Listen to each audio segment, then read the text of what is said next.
Kalau kita tinggal solat banyak sekali, kita nak qada, dah ingat banyak kali, berapa kali, nak buat ke ni? Dengar molek. Ni masalah ramai. Dulu lara lah. Tak? Dulu lara tinggal semayang, main bola, ada yang cuai, main kereta, macam-macam weseng lah. Makan kerja berniaga. Lah 3-4 tahun, dok semayang. Dia ni mari insaf, Alhamdulillah.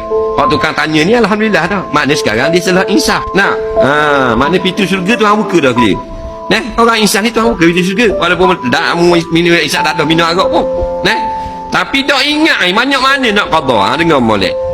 Jawabnya mustaq qada. Bayar dulu. Ada masa qada semayang. Dah tu tak tahu banyak mana.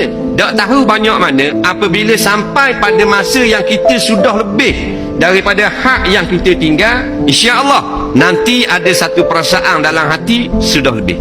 Dah tak berasa pun memang budak qada lagi. Baru tanya. Qada lah dulu, qadanya tidak tanya sama. Start kita qada, dia akan ada satu perasaan. Insya-Allah Tuhan akan beri rasa lebih dah. Bila lebih dah menjadi sedekah. Berhenti setakat tu.